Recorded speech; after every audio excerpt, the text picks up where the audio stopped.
live, laugh. How's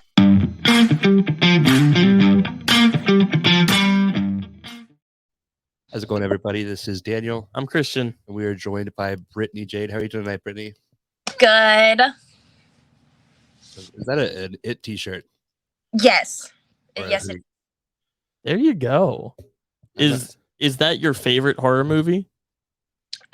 It's definitely one of them. Whenever I'm not like wearing like my big chunky knee pads, you can like see like I have the Lover Loser tattoo above my knee, and then I have like the SS Georgie with the red balloon like coming up my knee. There we go. That's really cool. Yeah, I'm a baby when it comes to that stuff. Have you ever watched any of the Scary Movie movies? I have, yeah. And the third one is the one they covered The Ring, and I watched it alone by myself in like elementary school, and I had nightmares. I'm not good with that. You kind of can't stuff. even handle the parody of it. Yeah, just like her coming through the TV was too much. Like, so that's a really goofy movie. It is a very goofy movie. I watched it alone, and I was like this close to the TV, just like. Oh no. So I guess the idea of something coming out of the TV probably did for you if you were that close. A little bit further back, but yeah, I understand a lot of people love horror, but I was not built that way. So I watched The Shining in 12-minute increments when I was 8 with my dad because my dad really wanted me to see it, but I was 8, so we watched it in like 12-minute segments. It's a good time. That's all you need, like 12 minutes and just keep going. Yeah. Do you like the original It or the? I like both of them. I was a weird little fucking kid, and like I would not go to bed unless like my dad would put on like. Well, let's go back. My dad was a kid that had a kid, so he obviously didn't know what to like put on. Like he didn't know to put on Barney, so he'd be like, "Oh, let's put on this one movie, whatever I'm watching, my kid will watch," and it'd be like It or Chucky or The Labyrinth, and I'm blaming him basically. Okay, that's fair. That's what parents are here for, to to just the blanketed taking of the blame. Yeah. I was homeschooled in third grade, and that was the year we learned long division and multiplication. And I've been bad at math ever since. So like any problem I have in my life, I can always find a way to go back to third grade. And my mom is just like, why? But I don't know why she thought that she could teach math. She can't do math. So this is sometimes a pro wrestling podcast. What is your earliest? What is your earliest memory of wrestling? And was that kind of the same kind of thing with the scary movies? Like, was that something you were like shown at a younger age, or did that come later? I kind of found it on my own. My dad he hated wrestling. He was just like, oh, I can't stand it. And then to kind of like distract me, he bought me a PlayStation 2. And then on the weekends where I had to go visit my biological mom, her boyfriend at the time would let me like raid his little games. And one day I stumbled upon SmackDown Shut Your Mouth, and I was like, what the hell is this? And my mom was like, oh no, she can't play that. And he was like, why the hell not? And I started playing it, and I remember characters like Jazz and Jeff Hardy and Lita and all of them stood out to me, and I started Googling them after playing the game, and then it kind of went from there. So it all came from SmackDown Shut Your Mouth. Wow, that I have a relatable story because my introduction to wrestling was SmackDown versus Raw like 2008, and that's how I kind of learned what wrestling was, and so it's kind of cool that video games can be like such an avenue for introduction. So when you start to get into wrestling, is it because your introduction is the game? Is it the moves that you get really into, or does like what was the first thing that caught your eye about it? Just like the characters that I would always play. Like I loved that Jazz looked different. I liked Jeff Hardy's hair. I liked Lita's hair. I liked her stupid little thong hanging out and like all that like individuality traits. I was like, man, these people are cool as fuck. So I started watching them, and then like when I discovered it was way past the Attitude Era, but I was watching those videos online. I was like, oh my God, this is so entertaining. Like this is way better than this damn movie you put on, Dad. And like I would just so sucked in, and like from there I was just like, this is so entertaining. What did you start like watching it weekly, or were you kind of like stuck on the old stuff? So I was crazy. And I didn't want to leave my house and not watch wrestling. So I'd like catch up on the years and then come home, watch Monday Night Raw, catch up on the years, watch Tuesday when ECW was still on, and then catch up and then watch TNA on Thursday and then catch up and watch Friday Night SmackDown. And like I just had a ritual. You could not get me out of my room. Like I had it in my head. I was like, I'm gonna catch up. That's really fun because people often relate wrestling to soap operas, right? And it's that thing is like the idea of catching up on either of those things is absolutely insane. Like I've been stuck with WCW in the 80s for probably 4 years. Like I've given up. Yeah. I recently went back. I started watching in like 2005, and I only watched SmackDown because we didn't have cable. We just had I think it was UPN is what it came on. And I went back recently and I was rewatching it, and I was like, most of this is awful. Like, how did, like, I guess as a kid it was great, but like, there's like great talent at that time, but like most like if it was very bad. Like I don't know if you remember Heidenreich was there, like making poems and. But yeah, so I definitely understand the going back and watching it. When you started watching it, were you still attracted to like Jeff Hardy and Lita and yeah, so it was like they kind of like paved the way into it, because I was just like, oh, let's keep looking them up. But when I did research, I was more interested in Goldust, because I was like, who's this weird little motherfucker? I love you. So like he became my obsession. Jazz was a huge obsession of mine too, because I was like, oh my gosh, she doesn't look like the others. This is awesome. And then at that time I started watching it on TV, and then like I was drawn to Mickie James because she didn't look like the others, because I never looked like the kids in my fucking school. So I was like, these are the cool ones. I was like, Goldust is that dude. And like I'd run around the house being like, my coach so mad. He's like, what are you doing? I'd be like, and he'd just be so mad. He was like, I don't understand. I was like, you don't get it. You don't get it. I feel like horror movies, you can also like give similar like response though. So you would think that maybe he would be like, oh, this is just like a little bit different, but like same characters, same outrageous stuff. He definitely had his hands full with me. Yeah. Did you know that you wanted to be a wrestler at that point, or like was that like something that came along later? It was kind of later, because I was just like entertained by it at the time, and then eventually my dad would like hook up the laptop to the TV so that everybody could watch it together, because eventually I made the whole house watch wrestling, because of course as one does. I was rewatching back the first ever tables, ladders, and chairs match with the Dudleys and Edge and Christian and the Hardys, and I was like, yeah, this is awesome. And then I saw Edge spear Jeff from the title belt dangling above the ring, and I looked at my dad. I was like, I want to do that one day. And he was like, no, the hell you're not. And I have this undying like thing in me where I'm just like, I'm a little shit and you can't tell me no. So I onto that since that day, and now my dad buys tickets to see me. Awesome. So who really won here? Who really won there, Dad? Yeah, I have this defiant nature, and I held on to that. That's awesome. My parents still don't get it. I just talked to my mom the other day. She was like, we're flipping through the channels and we came across wrestling, and I just thought, what does Daniel see in this? I was like, first off, I don't know which wrestling you were watching, so I might have the same opinion, but yeah, I used to like sneak it. Like I would sneak. My parents were very like Christian growing up, so probably very sheltered, and I felt like ashamed about wrestling, so I would like sneak it in, and like I would like look at the magazines in the grocery store when my mom was shopping and stuff.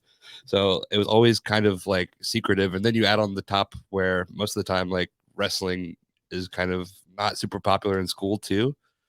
So I definitely identify with let's like kind of forcing everybody to watch it, because like once you find somebody to watch wrestling with, it like makes wrestling that much more better, because you spend all this time like watching all these things, and like when I found him, for instance, like it was on the side of the road just in a basket, Moses style, and he had like a little elite backpack on.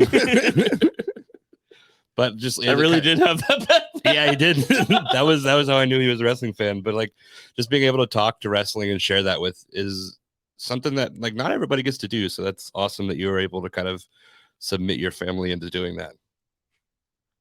So at what point I guess do you make the switch from being a fan to I want to do this, and then what does that process look like for you? And just kind of walk us through that. My personal experience, I was working like a big girl salary job, and my boss pissed me off so bad one day.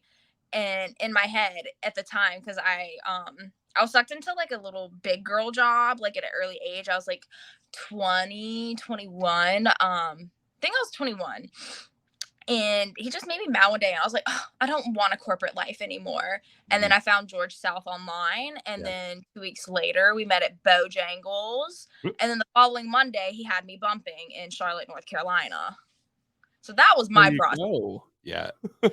Please tell me that the Bojangles is how he does all of his business. Everybody I've talked to, that's where they meet George to talk about like money and signing stuff. Like, as far as I know, everybody's been in that Bojangles. I like to think that there's like a certain corner where like he just keeps stuff there, and like that's George's corner. Don't sit there. No, I think it was one of the Dawsons or somebody recently posted online because they have the Bojangles hard tea.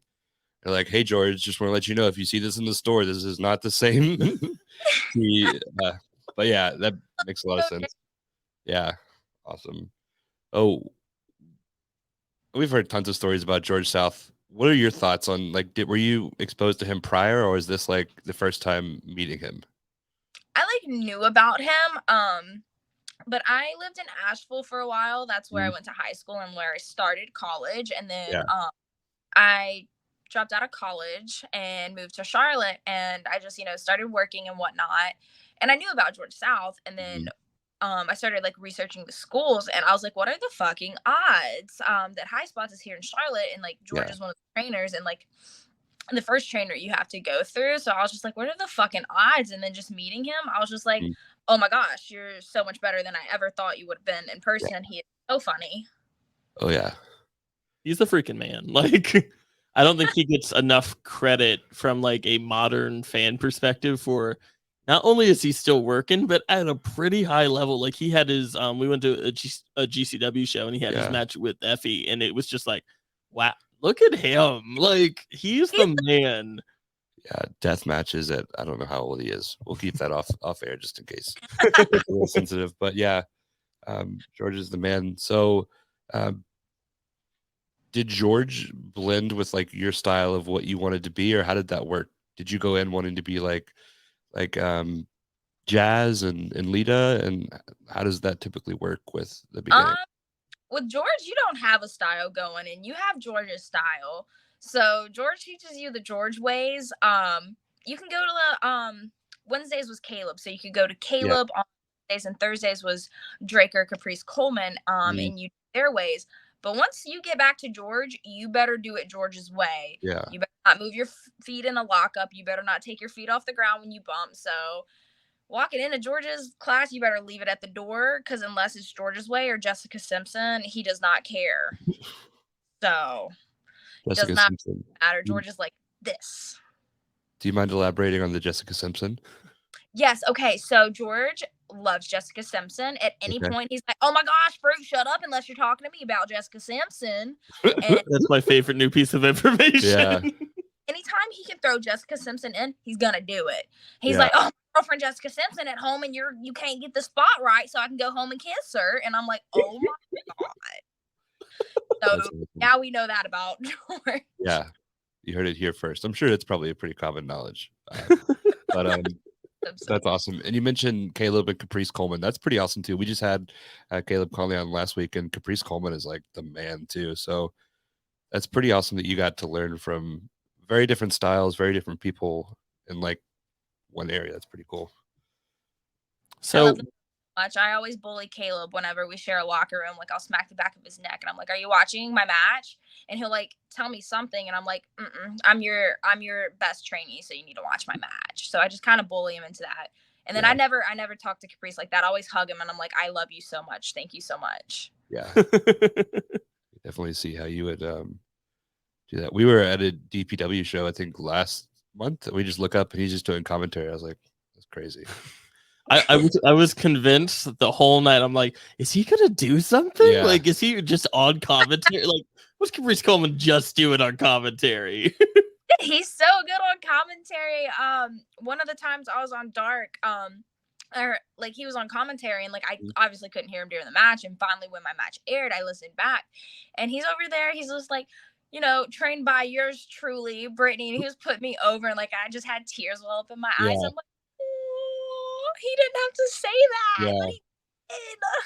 That's awesome too, because usually on Dark, it's not a pretty. If you're the other talent, it's especially if Taz is there. Yeah, that we've heard like not horror stories, but like we've heard a lot of dark stories that like at sometimes it's not great stuff like that. Yeah. Oh my gosh. Thankfully I haven't had a experience like that. I've usually had Caprice or I usually make Taz laugh, and then I can just hear Taz laugh. Like, I like Brittany. You don't see that, and I'm like, yes, I did it. That must be really validating. Like, because he's just one of those guys that's like he's been doing it forever. Yeah. Like Caprice, he's one of the best. And I'm gonna clarify. He like we haven't heard anybody like say like Taz is like talking shit, but he likes to pick on the talent. So I just want to clarify before we start any rumors that Taz is a piece of shit. He's definitely a goofball. Yeah. So if we can jump around a little bit, but stay on the AEW topic, can you kind of talk us through first time on Dark, how that came about, what that looks like, and what was catering looking like? Because I've learned from Zane Riley recently that they're catering pretty good. So we're gonna start off strong with the catering. 10 out of 10.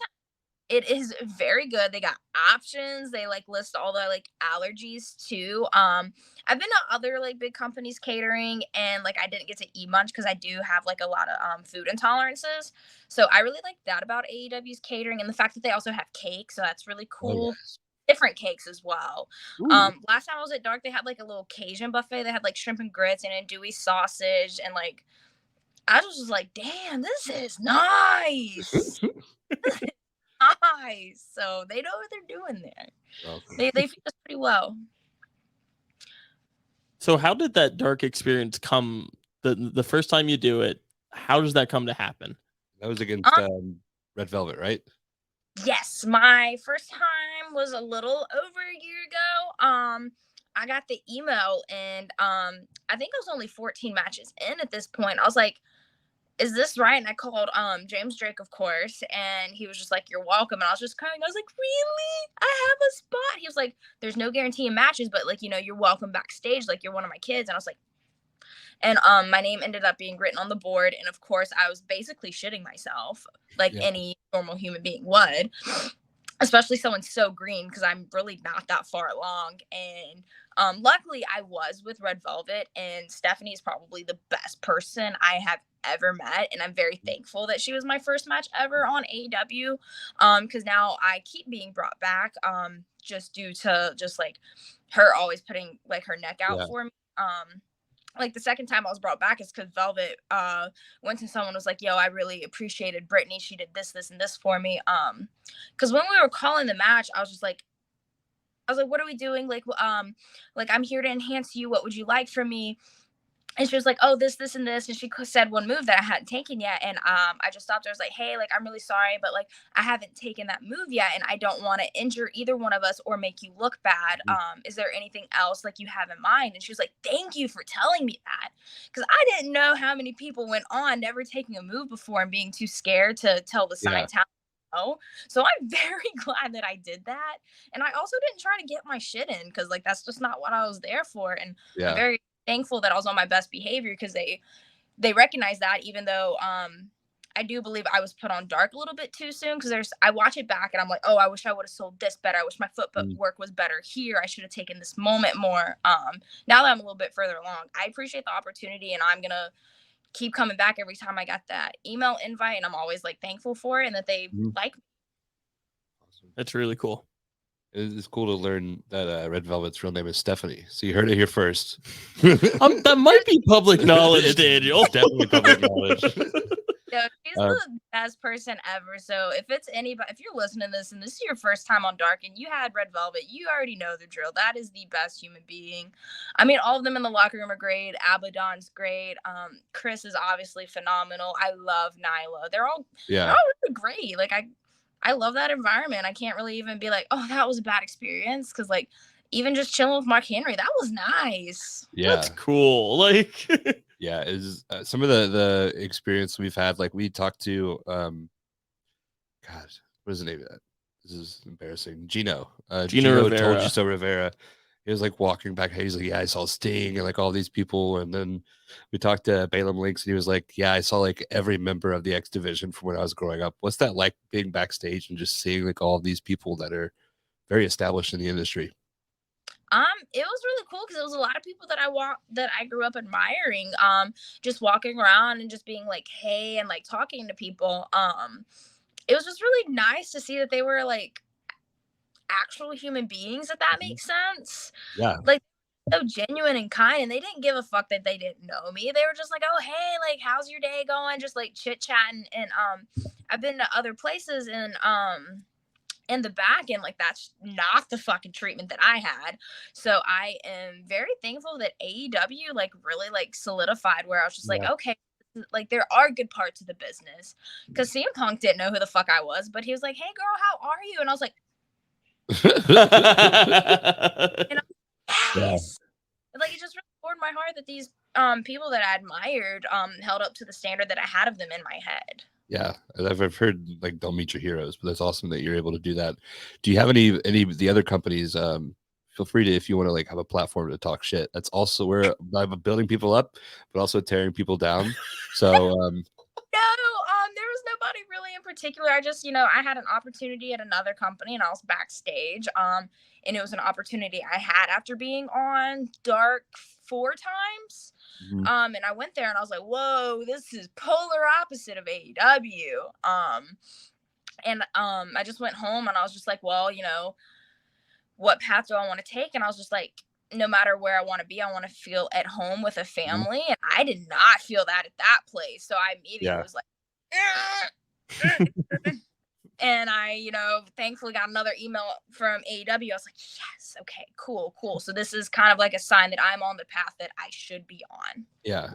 What's the biggest difference from the first appearance to the most recent one, if there is one?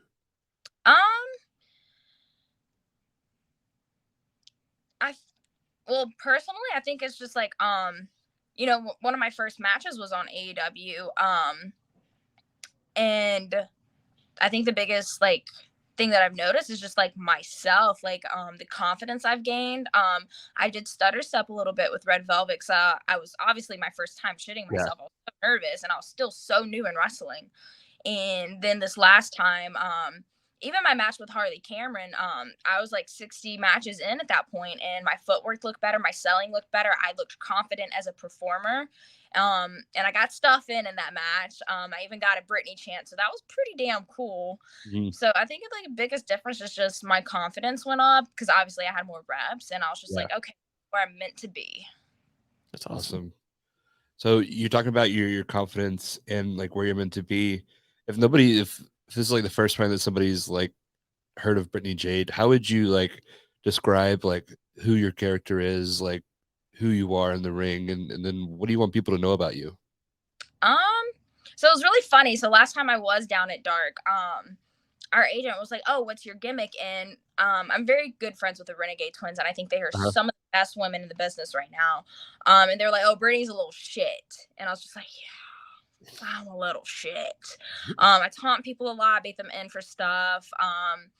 Even face or heel, taunt them in as a heel. I am so obnoxious. I talked to Drew Hood about it, actually. Heel Brittany is very fucking Puss in Boots for no reason. I was watching the new Puss in Boots, and I was just like, is that my fucking character? And I immediately texted Drew. I was just like, hey, yo. And he was just like, why is that accurate? And I was just like, I was like, damn. And he was like, also kind of like Scrappy from Scooby-Doo. And I was just like, yeah. I love that a lot. So speaking of Drew Hood, I want to hear your perspective on this. That Sheets selfie. It's one of my favorite things. I stumbled across it when it was happening, and we got to talk to him about it a few months back when we interviewed him. And it's weird because like I feel like that was almost part of y'all's recent build. It wasn't, but like in my head, I'm like, this is about Sheets. So I will die on the hill that mine and Drew's beef did not start there when I started bullying him online respectfully, and reasonably. The first time I ever met Drew Hood, I showed up to training with Daddy Daughter Dance because High Spots had shut down and I had nowhere to train. Like, well, fuck. So I started showing up with Daddy Daughter Dance and Drew Hood and Billy Brash. And the first time I met Drew Hood, he called me My Chemical Nuisance just because of how I look. Yeah. So obviously, like, I bully you back, motherfucker. And that's where, like, I started roasting him online. I was just like, did you really set a fucking selfie timer for this selfie in Sheets? Did you really, like, and I took a photo of him and his pasta salad with no seasoning, no veggies, like, nothing. Like, they look dry as fuck. So obviously, you called me My Chemical Nuisance, and I don't have it in myself to go with Grace, so I'm gonna roast you. Yeah. I've heard that's kind of everything I hear about Drew Hood. It's like Drew Hood does not season his food. Yeah, that's kind of the thing, and I judge him for it. Yeah, if you go back on my Twitter, you'll see way back Casey Fox and I had the first women's match at Union, Pro Wrestling Union in South Carolina, and Drew Hood was there, and I was like, okay, I know Drew Hood. Let me go say, hey, this motherfucker's eating bland ass pasta salad. I was like, fucking way, and immediately tweeted it. He did it himself. If you go back far enough, you can zoom in on those noodles and see the driest noodles, barely anything in them besides just plain pasta, no seasoning. Like, you can't even see a little speck of pepper on there. That's awesome. Disgusting. And we do have a little bit of closure because we posted a video with him telling the story, and Sheets actually found it and answered it and said they said that they're answering you, not her. But so they comment on our stuff on our story about it, and it was kind of like, oh, hey, Sheets. Yeah, that's not what I thought would happen when I started this podcast. But another kind of weird thing, I'm just going to brag on myself. I tweeted probably like a couple months ago. The dumbest tweet, I just said, I think whoever made flavor blasted goldfish deserves a statue. And like a week ago, Goldfish Corporate messaged me like, hey, can we use that? And I was like, hell yeah, you can. And so, not to brag. But the thing about the flavor blasted is Drew Hood would never. He would never flavor blast anything. No. It would send him into a fucking coma. Yeah. Someday, I want to believe in myself as much as Drew Hood believes in Drew Hood. I think we need like a thing of like seasoning salt on a pole match between you and him. Oh my gosh. So Noel, Diablo, whatever name he wants to go by. Yeah. One of his Scary matches, he like poured seasoning in his hand and slapped the shit out of Drew. Oh. It helps me sleep at night sometimes, really, I think. Yeah. Yeah, we saw him at FWE and he was Diablo and he was just like caning motherfuckers out of a battle royal. He seems like a very interesting guy. Oh my god, he's one of my favorites ever inside of wrestling and outside of wrestling. He's one of my good friends. He started training with me and we keep up. I'm so excited every time I see him. We're just besties. Does he drive a monster truck? Yeah. That's fucking wild. Like I saw the first picture and I was like, what? Like where do you even get one of those? I've seen the picture you're talking about, and I assumed he borrowed it from someone. I did assume that was his registered vehicle. It looks like a Batman like to hunt. Like how do you get insurance on something like that? It's huge. He's incredible. What a human. Yeah, we're gonna have to try to get him on soon. Because what's the height difference there? Don't worry about that. Okay, sounds good. It's over a foot. Yeah. Almost like two. I guess we can get back to wrestling now. I saw that you recently won your first championship. You want to walk us through that and like what is that like as somebody who's I mean, obviously that's a big goal. Anybody steps into a wrestling ring, but what was it like when you heard that you were going to get it, and what's it like to like be a champion? At first, I'm still, I think I just had my 69th match. So I always, Nice. like, whoa, like I'm used to jobbing out. Yeah. So I'm used to like, enhancing the talent, which is totally fine. Because I feel like that's what the better wrestlers do. They accentuate the person they're with. So I never mind that. But when they were like, oh yeah, we're putting the championship on you. Are you available these dates? I was like, wait, what? I was like, excuse.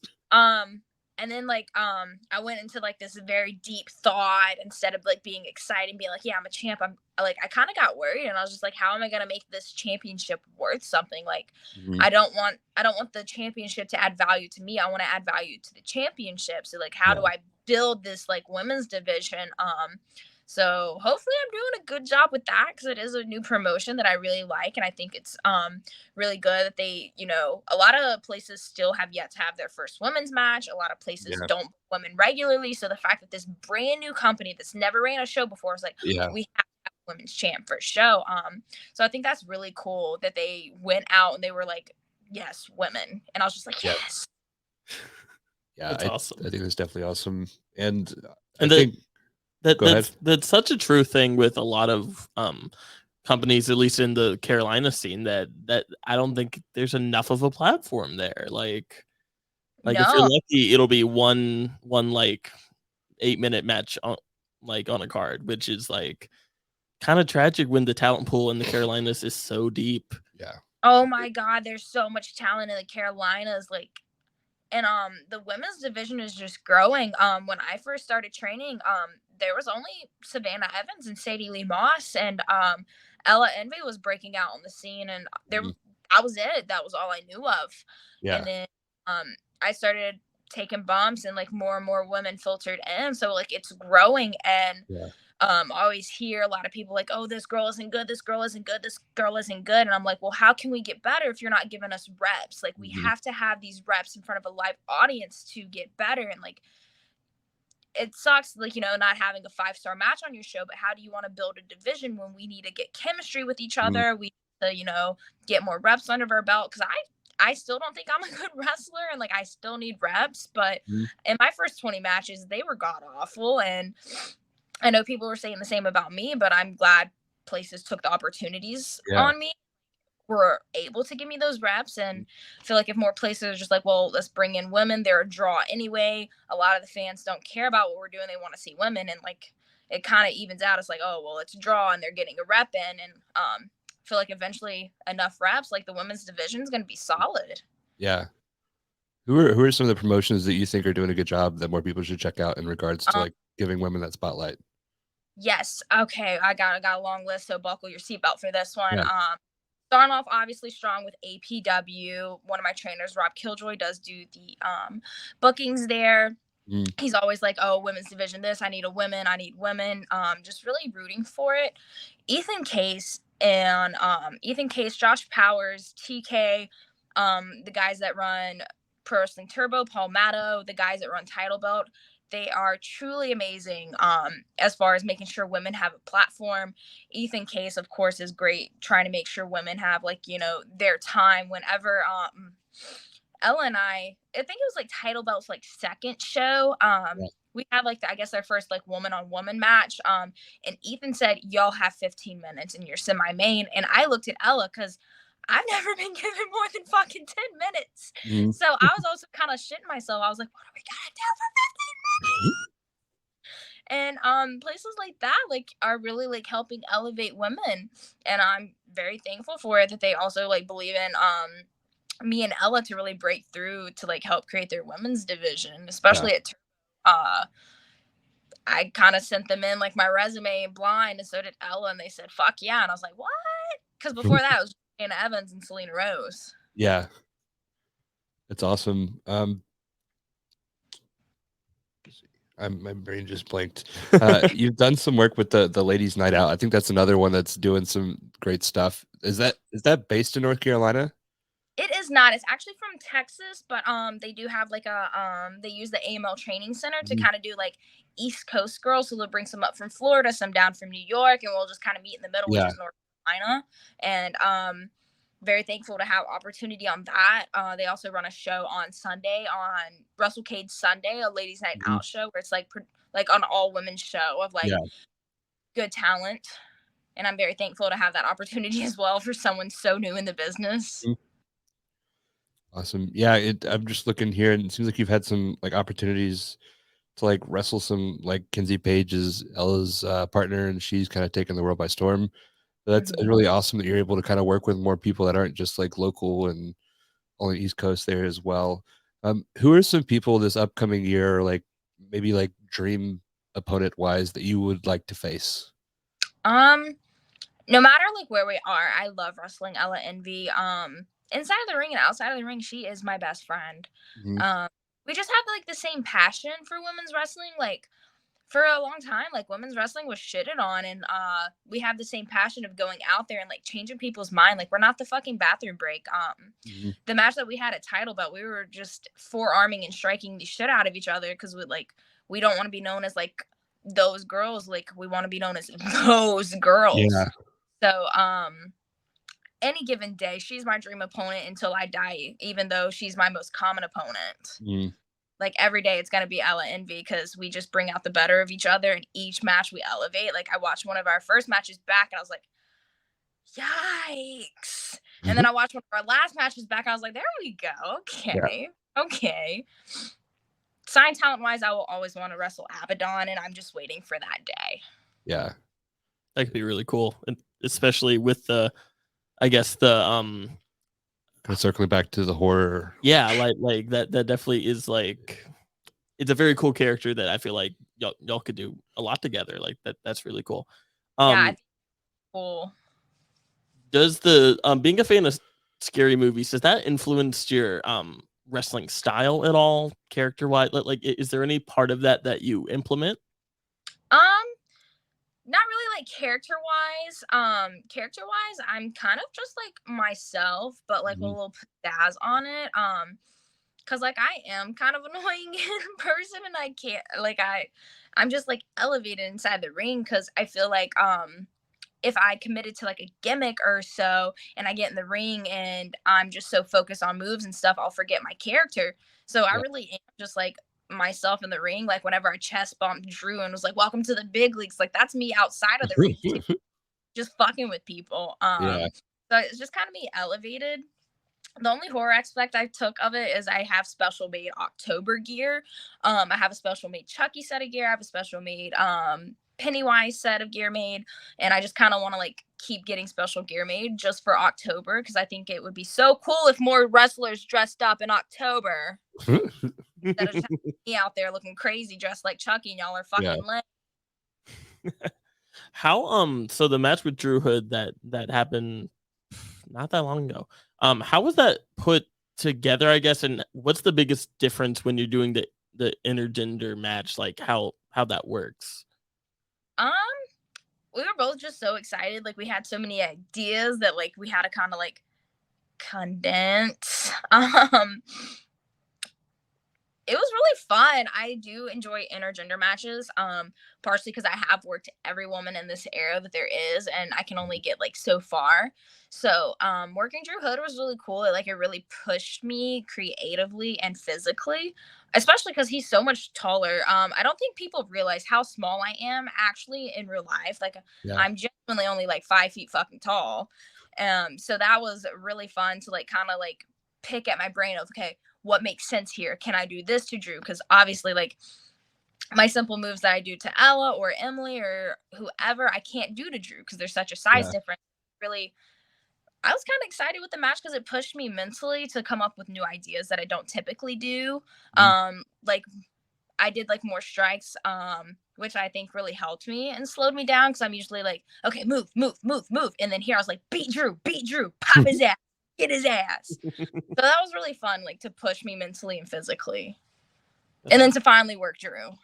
Yeah. It's also got to be fun to like, everybody seems like they want to take him down a peg. So to actually be able to do that Yeah, we love Drew. He was an awesome guest, but it does seem like there is like just a group of people that love to like shit on him, like in the most loving way possible. Oh yeah, it comes from the Yeah. best place, but It's straight from the everyone heart. But collectively is like, yeah, we'd laugh if he tripped. yeah, Yes, absolutely. I love Drew Hood more than most people in this business. Like, he has a good heart. He's a good guy, and as a woman, I feel safe with him in the locker room. yeah, And like that's always like a good factor. There's not like a lot of men that I'd be like, oh, I don't feel comfortable. But the sad fact is there are some in the Carolinas where I'm just like side eye. But Drew Hood's Yeah. one of the where if I did feel uncomfortable, I'd be like, Drew Hood, and he'd be like, yes, fuck that guy up.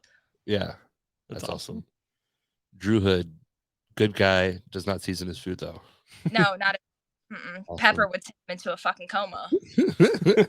I love the idea of just like mailing him pepper or like bringing pepper to shows, like just throwing like pepper packets at him.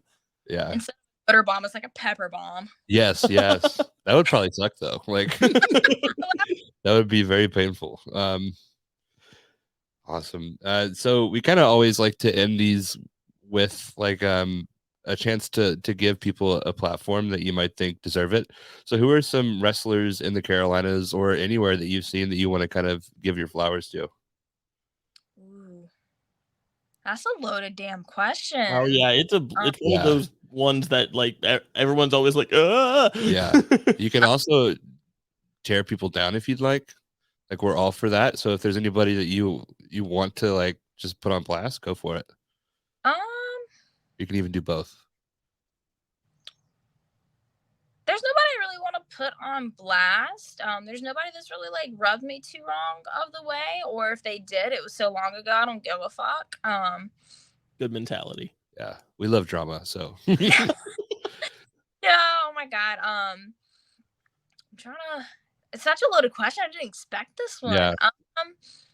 Flowers. It's the only one we ask every time too. No, I love it. Wow, I really thought about that one.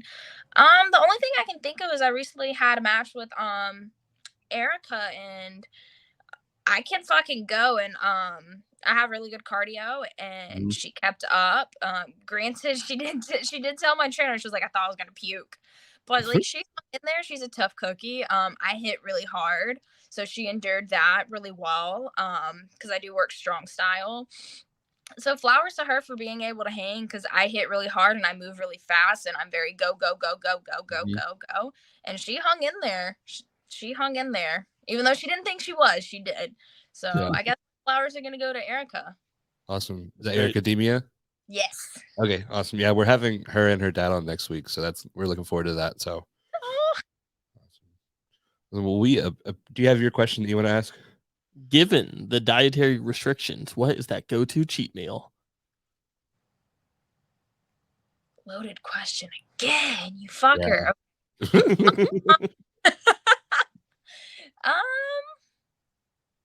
Boneless wings. I know they're just sauced up chicken nuggets, but boneless wings. I'm on the boneless wing bandwagon, so don't. So much easier, bro. It's so much easier. You don't have to like go around a bone. You just put on your fucking fork. You dip it in a normal human being, because who eats blue cheese? And then you just keep going. Yeah. Garbage people. Drew Hood uses blue cheese. Drew Hood probably eats fucking blue cheese. All right. Boneless wings. That is a great answer. Awesome. Well, we appreciate your time. We've had a blast. We'd love to have you back on sometime too. So thank you. We hope you have a great night. Thank you, guys. Where can everybody find you on socials? So my handle is the same thing on like everything ever in America. It's Sad Hooligan. Okay. There's been a lot of fake accounts of me lately, so if it's not Sad Hooligan, it ain't your girl. And is there anywhere anybody can buy merch or any kind of like? Yes, I have them all in my link tree. I have a pro wrestling tee store, multiple different designs, and even one with me with that iconic bloody nose that people can't get over apparently. Awesome. Didn't know there were so many blood kinks out there.